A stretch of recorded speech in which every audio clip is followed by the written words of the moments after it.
एक कोशिश और भी हुई थी सर, जो ये अरशद सबी खान लिखते हैं कि जी वो सदर निक्सन जो हैं उनका भी फ़ोन आया था और उन्होंने रात गए उनको उठाया था, याया खान साहब को, उनसे भी जो है वो बातचीत हुई थी। यही कहा था ना, उन्होंने तो यकीन दिलाया था कि चटा बेड़ा आ रहा है। हाँ, बेड़ा आ रहा है हमारा, और हम मतलब आपके साथ खड़े हैं। और वो मदहोश थे और वो खुशी से गोलगप्पा हो गए मजीद। और उन्होंने कहा कि अब तो कोई बात ही नहीं है। हालांकि निक्सन जो थे उन्होंने भी कोशिश की, किसिंजर से कहा कि भाई चाइना से बात करो कि वो कुछ करे, मगर उन्होंने भी वहाँ, उनकी भी मजबूरी थी, वो अपनी फौजें लेके नहीं आए। और यही जो बात वो कह रहे थे कि सर्दी का मौसम था, उनके लिए मुमकिन नहीं था। और पर ये बिल्कुल ऐसे लोग इख्तिदार में आ गए। अगर उस वक्त पाकिस्तान में दस्तूर के मुताबिक हुकूमत होती और हमारी ये फौजी जर्नल इन्होंने कब्जा न किया होता और फिर ये भारतीय फौज जो है मुदाखलत न करती, तो हम आपस में सेटलमेंट कर लेते, को बातचीत हो जाती, को मफाहमत हो जाती। सर ये जो जावेद साहब चारों किरदार थे जिनका आप जिक्र करते हैं, मुजीब, जुल्फ़िकार अली भुट्टो साहब, इंदिरा गांधी, याया खान, एक दूसरे को जो है वो कसूरवार कभी ठहराया इन्होंने? जाहिर है कि एक दूसरे को कसूरवार ठहराते रहे।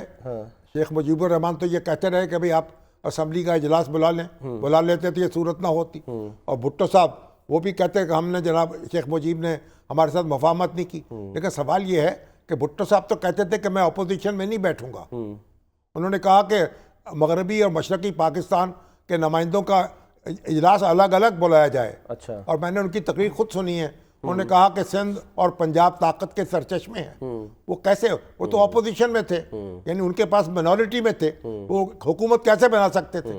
उनको कहना चाहिए था कि भाई इख्तिदार जो है शेख मुजीब का हक है, लेकिन आइन हमारे साथ मिलकर बनाया जाए। उन्होंने ऐसी कोई बात नहीं की। तो बस ये इख्तिदार की जो जंग थी वो पाकिस्तान को ले डूबी। और यही जंग जो है आज भी जारी है।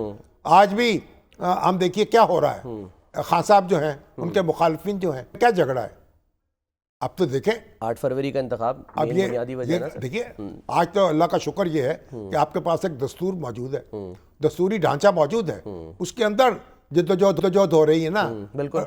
लेकिन अगर दस्तूरी ढांचा ना होता तो बहुत कॉम्प्लिकेट हो जाती चीज़ें। और आज भी यानी हमारी जो हमारे सियासी रहनुमा है उन्होंने कोई सबक नहीं सीखा। सर मैं उस पर आने से पहले सिर्फ एक आखिरी सवाल, क्योंकि वो इसी से जुड़ा है कि आपने ज़ाहिर इसी में कहा कि जी ये जो 3 किरदार थे, ये इनको तो गैर फितरी जो है वो उनको यानी कि मौत नसीब हुई। सिर्फ याया खान बिस्तर पर एड़ियाँ रगड़ रगड़ कर मरा।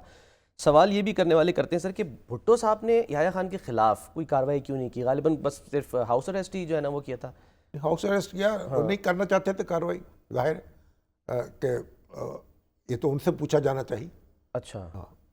उन्होंने याया खान के खिलाफ कार्रवाई क्यों नहीं की? अब लोग ये भी कहते हैं कि कार्रवाई करते तो खुद भी उसमें मुलव्वस हो जाते, क्योंकि जो मिलिट्री एक्शन तो मिलके किया गया था ना, उसको सपोर्ट किया गया था। बिल्कुल। तो लेकिन बहरहाल अगर ये कार्रवाई तो होनी चाहिए थी, मुकदमा चलना चाहिए था, सजाएं मिलनी चाहिए थी, लेकिन वो नहीं मिली। और यही पाकिस्तान की तारीख का एक अफसोसनाक बाब है कि जो जिम्मेदार हैं उनको कैफरे किरदार तक पहुंचाया नहीं जाता। एक देखें, मजीद नज़ामी साहब से फील्ड मार्शल अयूब खान ने कहा था जब वो अपने ओहदा छोड़ दिया, एक उनका आमना सामना हुआ, तो जब ये कचमकच जारी थी तो अयूब खान ने कहा नज़ामी साहब से, भाई मिल गई तुम्हारी जमहूरियत? ओह अच्छा, मिल गई जमहूरियत? तो उन्होंने कहा मेरी जमहूरियत तो नहीं मिली, ये तो आपका मार्शल है। मेरी जमहूरियत तब होती अगर आप स्पीकर को इख्तिदार देते, ट्रांसफर करके जाते।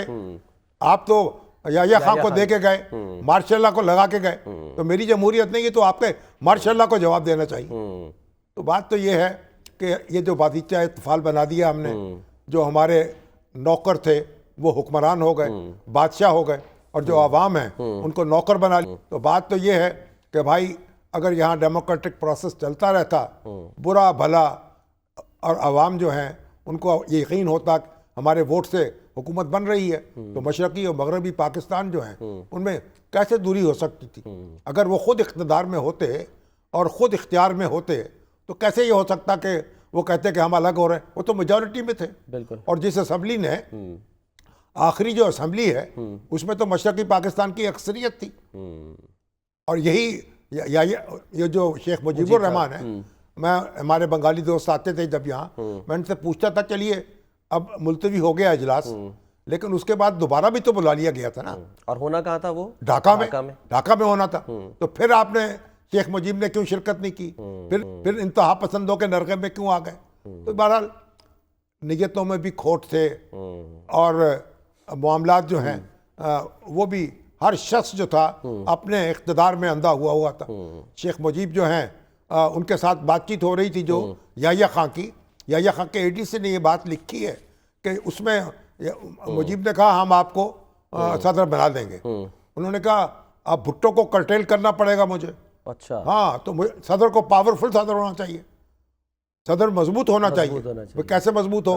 वजारत खजाना जो है, वजारत दिफा जो है, वजारत खारजा जो है, वो सब उसके नॉमिनी हो, यानी उसकी मर्जी से वजीर मुकर्रर किए जाएं, ताकि वजारत दाखिला भी उसके पास हो, वजारत दिफा भी उसके पास हो, उसकी, ताकि वो मजबूत अंदाज में भुट्टो को रोक सके मगरबी पाकिस्तान में। तो उन्होंने वक्त मांगा, अच्छा हम कल बताएंगे। अच्छा, तो कल आ गए अवामी लीग के लीडर, उन्होंने कहा जनाब अगर इस तरह का वजीर आज़म हमें बनाना है तो फिर आप खुद ही सारा कुछ कर लीजिए। कौन सा वजीर आज़म है जिसका ना खारजा में ताल्लुक, ना वजारत खारजा उसके पास हो, ना दाखिला उसके पास हो, ना दिफा उसके पास हो, ना बैनुल क़ौमी यानी बैन सूबाई राब्ता उसके पास हो, और जब तो फिर उसने वजीर आज़म बन के करना क्या है? तो आप सारी चीज़ें संभाल लें। तो देखिए, यानी बंदर बाट थी इख्तदार की, और हवस थी इख्तदार की, और अब भुट्टो साहब को यह था अगर इन दोनों में मामला हो गया, अगर याह्या खान दरमियान में ना होता तो एक सदर बन जाता, एक वजीर आज़म बन जाता। आपकी सर कॉलम की आखिरी लाइन बड़ी मुझे मतलब खौफनाक कह लें, मैं तो कहूँगा कि अवाम की ताकत से टकराने वाले पाश पाश हो जाते हैं, बंदूक अपनी हो या पराई उसकी ग़ुलामी कबूल नहीं की जा सकती। वो मुझे जुमला बार बार जहन में आ रहा है, हम कोई ग़ुलाम है क्या? कहना बिल्कुल ठीक है। जो बात क्या हुआ और जो बांग्लादेश में क्या हुआ, हमने सबक सीखा सर। आज वो अपनी तारीख जो है वो उसको यही बयान करते हैं ना कि हमने पहले पाकिस्तानी फ़ौज से आज़ादी हासिल की, फिर हमने भारतीय फ़ौज से आज़ादी हासिल की। देखिए ना, हम यानी वो हम ग़ुलाम बन गए। हालांकि असम्बली में तो उस वक्त वो भी मौजूद थे जो अयूब खान की असम्बली में भी मौजूद थे, गवर्नर भी वहाँ यानी उनके बंगाली थे, और उनके नॉमिनी थे अयूब खान के, अगरचे नुमाइंदे तो नहीं थे मुंतखब। लेकिन आप गौर कर लें कि जनरल आज़म खान जब गवर्नर बन के गए हैं तो उन्होंने ऐसी खिदमत की, वो सबसे महबूब लीडर वो हो गए वहाँ के। अच्छा। चाचा आज़म जिंदाबाद, चाचा आज़म जिंदाबाद। ऐसे लोगों के साथ खड़े होते थे, उनके साथ घुल मिल जाते थे, उनके साथ खाते थे, उनके साथ बैठते थे, गप्पे लगाते थे, दरवाज़ा खुला हुआ था गवर्नर उसका। तो बात यह है कि खिदमत जो है वो दिल जीत लेती है, और ये जो जब उनको ये एहसास हुआ, हम सीधी बात है, उनका जी हम मेजॉरिटी में आ गए हैं, उन्होंने कहा हमें इख्तियार नहीं मिल रहा।